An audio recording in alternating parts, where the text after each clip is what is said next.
जय हिंद दोस्तों, आपकी क्लास चल रही है संविधान की, है ना। और संविधान के अंदर हमने लगभग जैसे आपके अनुच्छेद 1 से लेकर के हम कहाँ पहुँच गए थे, 51 तक पहुँच गए थे ना। यानी हमने संविधान के हमने प्रस्तावना पढ़ ली थी, ठीक है। संविधान सभा पढ़ ली थी, जिसने संविधान का क्या किया था, निर्माण किया था, संविधान सभा के बाद में हमने संविधान के भाग पढ़े थे, ठीक है। संविधान के 22 भाग है, जिसमें से हमने महत्वपूर्ण जितने भी है वो आपने बात कर ली थी। और भाग में भी ये बातें कर ली थी, जैसे आपके किस भाग में कौन से अनुच्छेद का उल्लेख। जैसे आपके मान लो भाग 3 है, भाग 3 में किसका उल्लेख है, मौलिक अधिकारों का। किसका है, मौलिक अधिकारों। तो इसके साथ में ये भी हमने पढ़ लिया था कि संविधान के भाग 3 में अनुच्छेद कौन सा है, 12 से 35 तक किसका उल्लेख है, भाग 3 के अंदर मौलिक अधिकारों को लेकर, जो कहाँ पर है 12 से 35 तक। इस प्रकार हमने एक एक भाग की भी बात कर ली थी। उसके बाद में भाग के बाद में अनुसूचियों की बात की थी हमने, है ना, अनुसूचियों की बात की थी ना।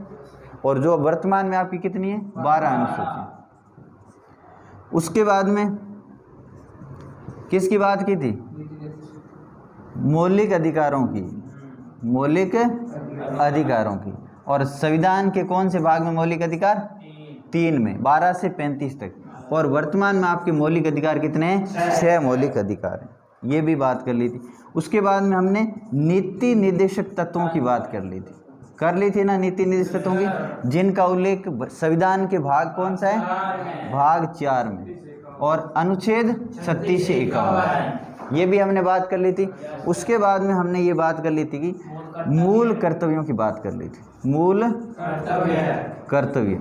और मूल कर्तव्य आपके संविधान के भाग 4 के और अनुच्छेद 51 के। आप लोगों को तो खूब याद है, मतलब याद कर लेते हो साथ में।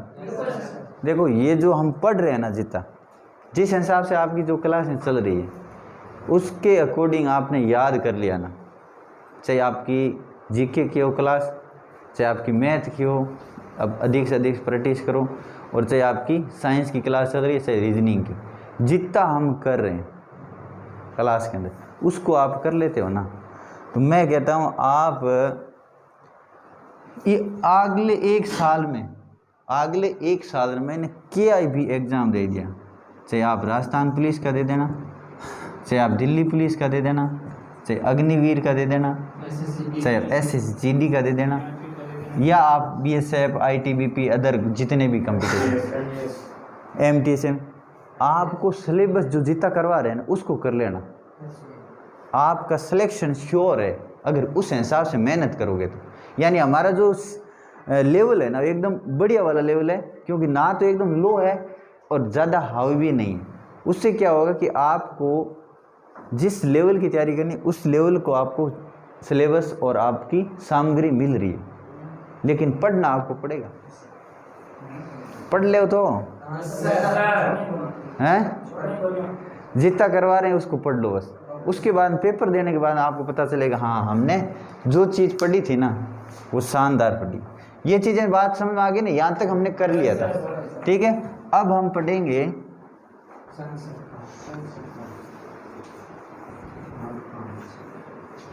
अगला टॉपिक रहेगा। हम देखो सबसे पहले तो अगले टॉपिक में आपको ये ध्यान रखना है कि हमने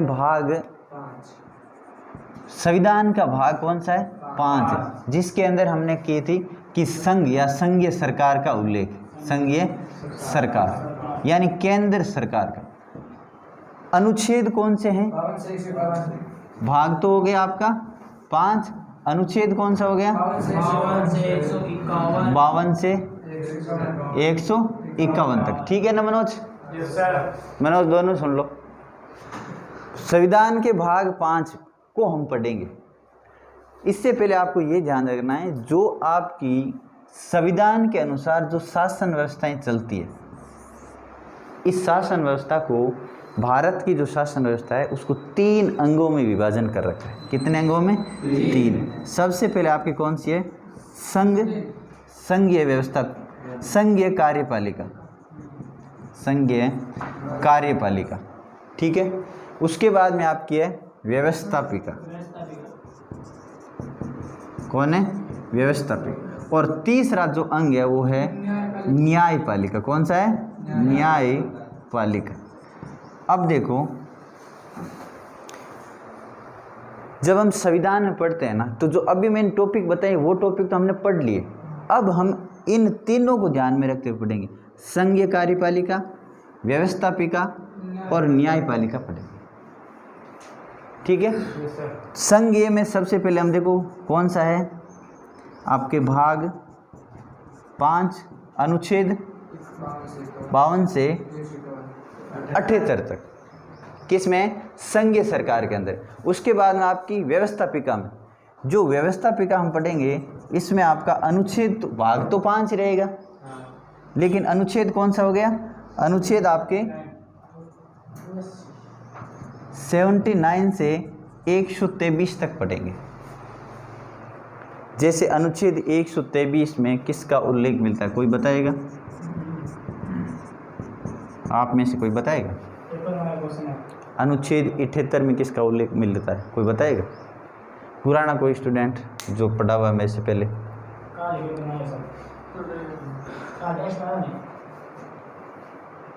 अनुच्छेद 123 में टेस्ट में भी दिया था मैंने कल, जो पिछला अभी टेस्ट हुआ 2 दिन पहले, उसमें मैंने ये क्वेश्चन दिया था। अनुच्छेद 123 में मैंने और आपको ये भी बताया था, ये भी बताया था। अनुच्छेद 123 में किसका उल्लेख है?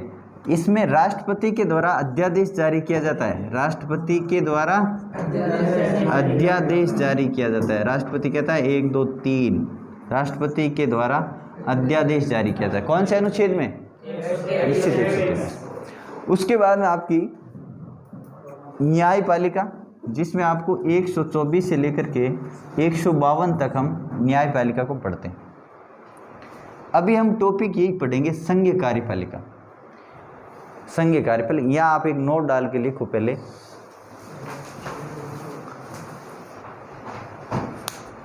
ये लिखो, पहले आप लिखो संविधान, उसके नीचे लिखो आप संविधान के भाग 5, संविधान के भाग 5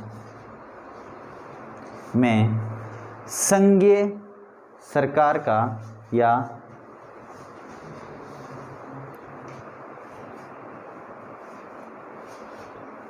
संघीय सरकार का उल्लेख मिलता है।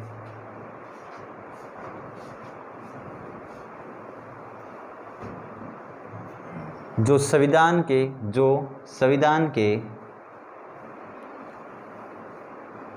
भाग 5 अनुच्छेद 52 से 151, भाग 5 अनुच्छेद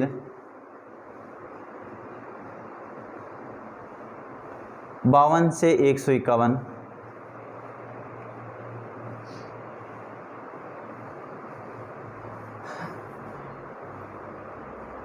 अब नोट डाल के लिखो। भारतीय शासन व्यवस्था को, नोट डाल के लिखो, भारतीय शासन व्यवस्था को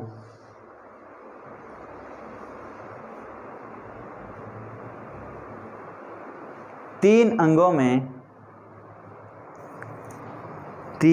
में विभाजित कर रखा है।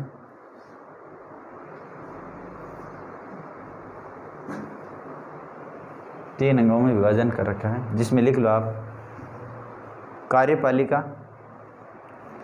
संघीय कार्यपालिका, व्यवस्थापिका, न्यायपालिका।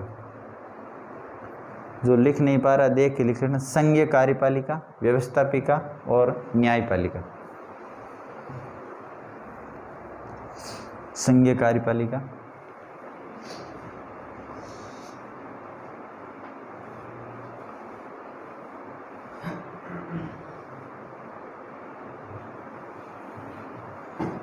व्यवस्थापिका और न्यायपालिका, इसके नीचे अनुच्छेद लिख देना। संघीय कार्यपालिका में लिख लेना अनुच्छेद 52 से 78, संघीय कार्यपालिका में लिख लेना अनुच्छेद 52 से 78।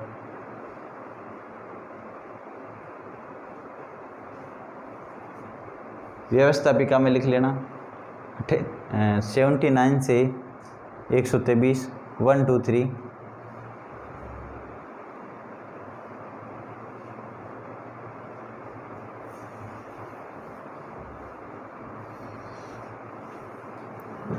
न्यायपालिका में लिख लेना न्यायपालिका, ये जो न्यायपालिका है ना, इसमें अनुच्छेद 124 से 147 तक है, और 147 के बाद में अनुच्छेद 148 से 151, यानी 48, 49, 50, 51, इनमें CAG का उल्लेख मिलता है। किसका उल्लेख मिलता है? CAG का उल्लेख मिलता है। एक अलग पद है CAG का, उसका उल्लेख मिलता है अनुच्छेद 148 से 151 तक। यानी संविधान के किस अनुच्छेद में CAG का उल्लेख मिलता है? तो अनुच्छेद 148। ठीक है।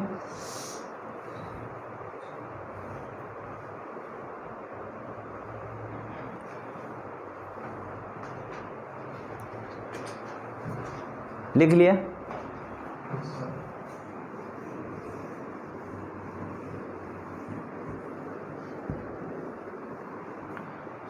देखो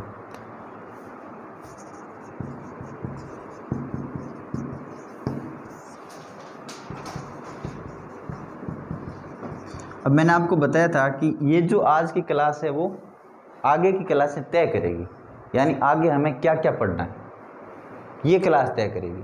तो देखो ये जो आपकी संघीय कार्यपालिका है, कार्यपालिका के अंदर कौन कौन आता है? कार्यपालिका के अंदर कौन कौन आता है? तो आपके राष्ट्रपति, उपराष्ट्रपति,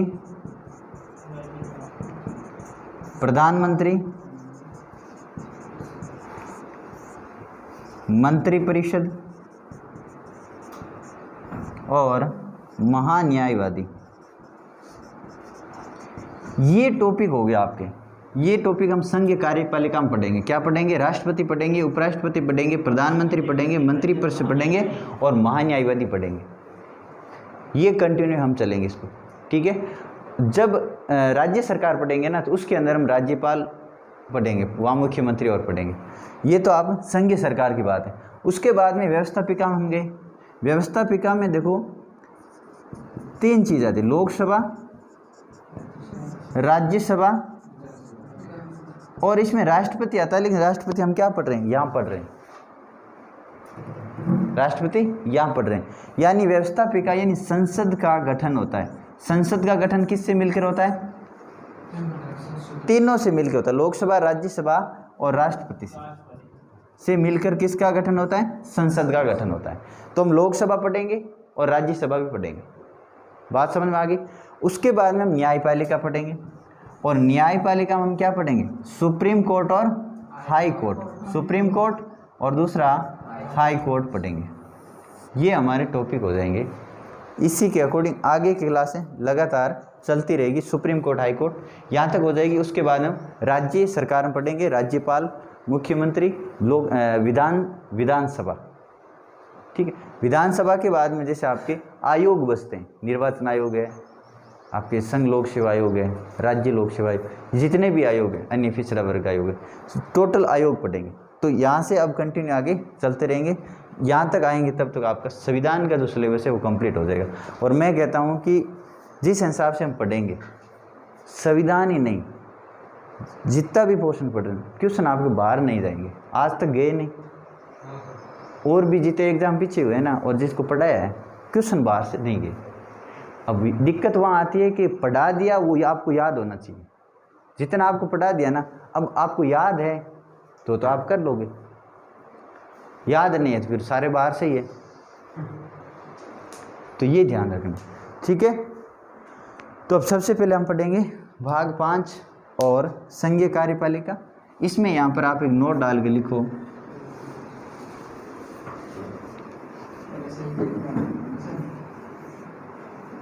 नोट डाल के लिखो संघीय कार्यपालिका का मुख्य कार्य।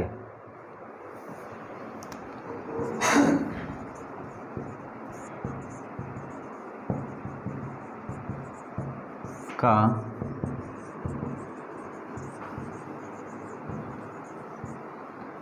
संघीय कार्यपालिका का मुख्य कार्य, इसमें लिखो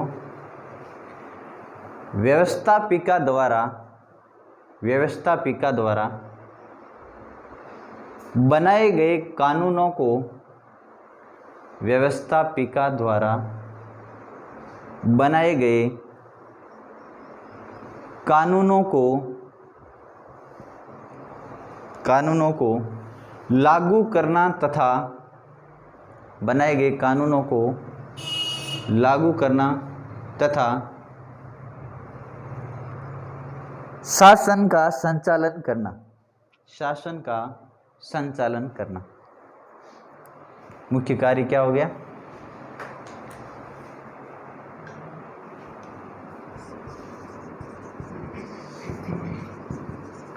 व्यवस्थापिका द्वारा, किसके द्वारा? व्यवस्थापिका यानी संसद, लोकसभा, राज्यसभा द्वारा बनाए गए कानूनों को लागू करना, इसका मुख्य कार्य किसका? कार्यपालिका। और कार्यपालिका में कौन होते हैं? राष्ट्रपति, प्रधानमंत्री, उपराष्ट्रपति, मंत्रिपरिषद। ये लोग क्या करते हैं? लागू करते हैं। जैसे मान लो व्यवस्थापिका यानी संसद के द्वारा कोई कानून बना के दिया जाता है। कानून बना दिया कि जितने भी बच्चे तैयारी कर रहे हैं उन सब को एक समान आरक्षण मिलना चाहिए, यानी कोई सी नौकरी लगने के लिए उनको एक समान आरक्षण मिलना चाहिए। जो अधिक क्वेश्चन लाएगा, जो अधिक नंबर लाएगा, उसका सिलेक्शन होना चाहिए। एक कानून बना दिया, बनाया कानून। अब लागू करना है या नहीं करना, वो काम किसका है? संघीय कार्यपालिका यानी राष्ट्रपति, प्रधानमंत्री, उपराष्ट्रपति, मंत्रिपरिषद का काम। जैसे मान लो एक आरक्षण दिया था, कौन सा? EWS। अब ये कानून मतलब आरक्षण बनाया किसने? व्यवस्थापिका ने। लागू किसने किया? कार्यपालिका। बात समझ में आ गई ना आप लोगों को? आ गई ना? अब आप लिखो आगे,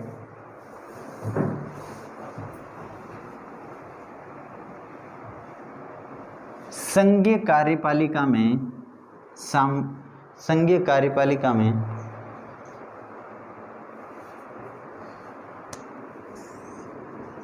राष्ट्रपति, उपराष्ट्रपति, प्रधानमंत्री, मंत्रिपरिषद सम्मिलित होते हैं।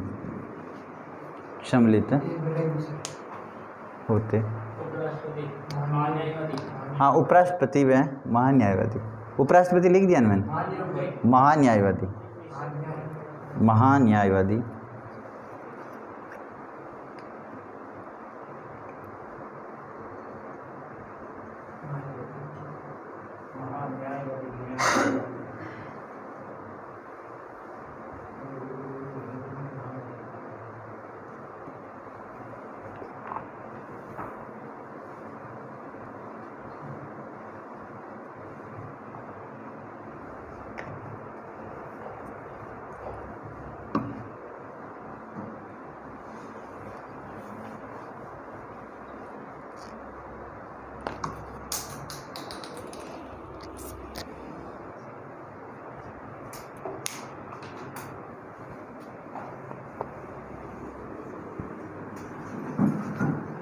यहाँ तक बात समझ में आ गई आपको?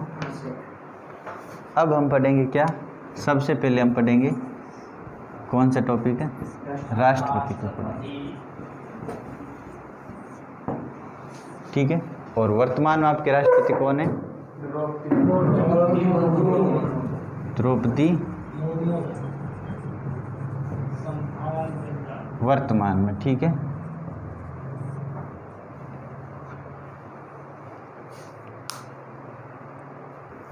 अब देखो, राष्ट्रपति के बारे में वैसे तो बहुत सारी बातें होती हैं।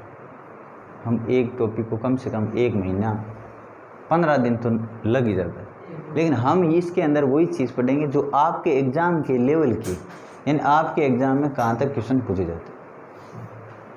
संविधान में एक अनुच्छेद है, और अनुच्छेद कौन सा है? 52। इसमें लिखा है कि भारत का एक राष्ट्रपति होगा। क्या लिखा है? भारत का एक राष्ट्रपति होगा। अब ये बात तो आपको पता है, भारत का एक राष्ट्रपति, लेकिन ये पता नहीं कि किस अनुच्छेद में इसका उल्लेख मिलता है। ये पता नहीं किस अनुच्छेद में इसका उल्लेख मिलता है। तो आपको ध्यान रखना है कि संविधान के अनुच्छेद 52 में ऐसा उल्लेख मिलता है कि भारत का एक राष्ट्रपति होगा। ठीक है, भारत का एक क्या होगा? राष्ट्रपति। अब राष्ट्रपति होगा तो इसके बारे में आपको सबसे पहले ये ध्यान होना चाहिए कि राष्ट्रपति की क्या योग्यता होनी चाहिए, राष्ट्रपति कितने समय तक, यानी इसका कार्यकाल कितना होता है। उसके बाद आपको ध्यान होना चाहिए कि राष्ट्रपति का चुनाव कैसे होता है। उसके बाद आपको ध्यान होना चाहिए कि राष्ट्रपति का चुनाव होता है तो उसको शपथ कौन दिलाता है। उसके बाद में आपको ध्यान होना चाहिए कि चुनाव में कौन कौन भाग लेते हैं, चुनाव में कौन कौन भाग लेते हैं। जैसे आपको मान लो, आप बोल दो हमें भी राष्ट्रपति का चुनाव तो लड़ेंगे, बोल सकते हो ना? हैं? लेकिन बोलने के लिए सबसे पहले आपके क्या होनी चाहिए? आपके पास उस पद के लिए योग्यता होनी चाहिए। योग्यता नहीं, योग्यता होनी चाहिए, क्वालिफिकेशन है ना, वो होनी चाहिए। अब वो आपके पास है तो आप चुनाव लड़ सकते हो। तो सबसे पहले क्या है? भारत का नागरिक हो। गुरुजी में तो हाँ, भारत का नागरिक। तो आपकी 35 वर्ष की आयु होनी चाहिए, आयु 35 वर्ष होनी चाहिए। गुरुजी मैं 35 साल रहूँ, जी हाँ, कोई दिक्कत कौन मानते, चुनाव तो लड़ो हैं। तो पहले मेरे को चुनाव लड़ाना, उसके बाद में आप लड़ना, ठीक है। आप क्या होते? भारत का नागरिक होना चाहिए, 35 वर्ष की आयु होनी चाहिए, और क्या नहीं होना चाहिए? लोकसभा का सदस्य बनने की योग्यता रखता, लोकसभा का सदस्य बनने की योग्यता रखता हो। और आप इसमें साथ ऐड कर सकते हो, जैसे आपको दिवालिया नहीं होना चाहिए, और क्या नहीं होना चाहिए? पागल नहीं होना चाहिए। ठीक, तो सबसे पहले आप लिखो योग्यता। ये लाइन लिख दी क्या? अनुच्छेद 52 लिखो आप सबसे पहले।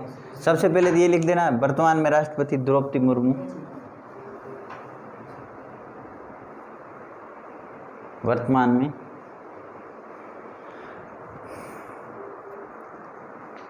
ये लिखने के बाद अब आप लिखो पहले राष्ट्रपति के बारे में 2-3 और पॉइंट पहले लिखो, उसके बाद में ये बातें लिखेंगे। लिखो ये भारत का प्रथम नागरिक, भारत का प्रथम नागरिक। दूसरा लिखो सर्वोच्च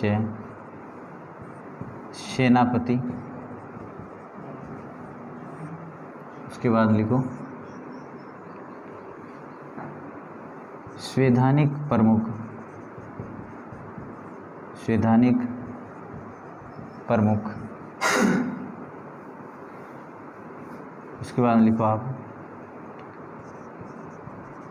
रबड़ का स्टैम्प, रबड़ का स्टैम्प, हाँ। उसके बाद लिखो कार्यपालिका प्रमुख,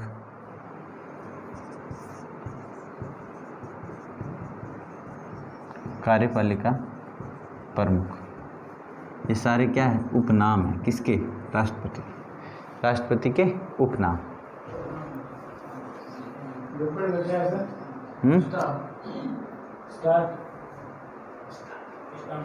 स्टैम्प होता है रबड़ का, मतलब राष्ट्रपति की पावर ये होती है सिर्फ मोहर लगाने की, बाकी काम कौन देखते हैं? प्रधानमंत्री देखते हैं। मंत्री परिषद देखे, यानी मंत्री परिषद के द्वारा जो चीज़ लिख के दी जाती है वही प्रधानमंत्री आगे बोलते हैं। यानी संवैधानिक प्रमुख यानी संविधान के दायरे में रहते हुए उसको क्या करना पड़ता है, बोलना पड़ता है। बिना संवैधानिक अगर बोल दिया तो संविधान राष्ट्रपति को पद से हटाया जा सकता है। ठीक है, अब लिख लिया आपने योग्यता, योग्यता नहीं लिखी, ये उपनाम लिखे आपने। अब आप लिखो कार्यपालिका प्रमुख लिख लिया, संवैधानिक प्रमुख लिख लिया। यानी कार्यपालिका का क्या होता है, प्रमुख कौन होता है, राष्ट्रपति होता है। संवैधानिक प्रमुख कौन होता है, राष्ट्रपति होता है। ठीक है, अब लिखो आप अनुच्छेद 52। सबसे पहले लिखो अनुच्छेद 52।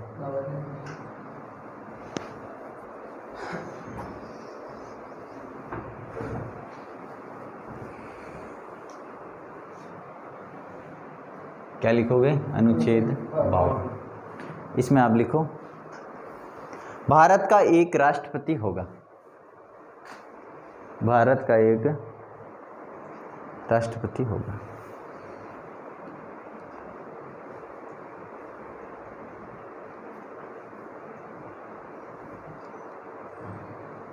नोट डाल के लिख लो, भारत के प्रथम राष्ट्रपति, भारत के प्रथम राष्ट्रपति डॉक्टर राजेंद्र प्रसाद। तुम किसको बता रहे हैं, ओ बहुत बाद में बने थे, वो तो अभी 13वें बने 12वें, जिस समय तुम समझा था ना, समझदारी आई थी तेरे अंदर, उसमें बने थे, तभी तेरे को नाम याद है। प्रथम कौन है, कब बने थे ये कौन बताए, 24 जनवरी। कब बने थे, 24 जनवरी 1950 को। देखो 24 जनवरी 1950 को बनी थी। ये जो दिन है ना, ये संविधान सभा की क्या थी, संविधान सभा की अंतिम बैठक थी, संविधान सभा की अंतिम बैठक थी। और इस दिन क्या हुआ था, राष्ट्रीय गीत और राष्ट्रीय गान को दोनों को क्या किया था, स्वीकार किया था। और क्या हुआ था, राजेंद्र प्रसाद क्या बने थे, राष्ट्रपति बने थे, जो प्रथम बने थे। ये पहले क्या थे, स्थायी अध्यक्ष थे। क्या थे, स्थायी अध्यक्ष, किसके, संविधान सभा के। और ये स्थायी अध्यक्ष कब बने थे, 11 दिसंबर 1946 को। ये भी बातें साथ में याद रखनी है आपको, ये भी बातें याद रखनी है, जैसे अनिल को याद है। नहीं सर, उसको ठीक है, याद रखोगे, ये बातें याद रख लेना, लिखना चाहो तो लिख लो। अब देखो, भारत का एक राष्ट्रपति होगा, लिख लिया आपने। प्रथम कौन होया, आपका राजेंद्र प्रसाद हो। अब लिखो आप सबसे पहले राष्ट्रपति बनने की योग्यता, सबसे पहले लिखो योग्यता।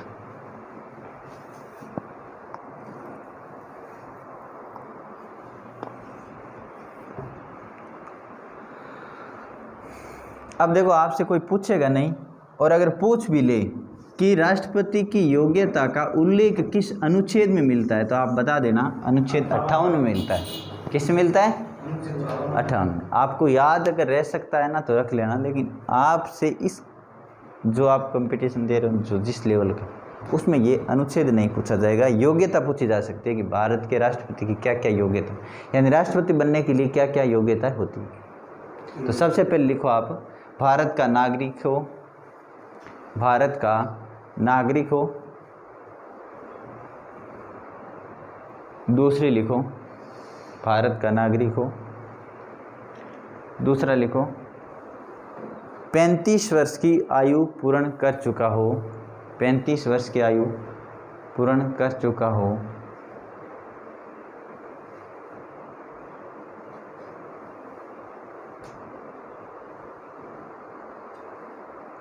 तीसरा पॉइंट लिखो, लोकसभा का सदस्य, लोकसभा का सदस्य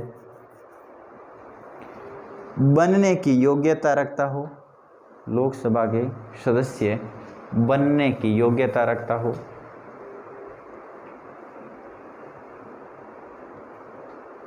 तीसरा लिखो, चौथा ना, चौथा लिखो, लाभ के पद पर ना हो, लाभ के पद पर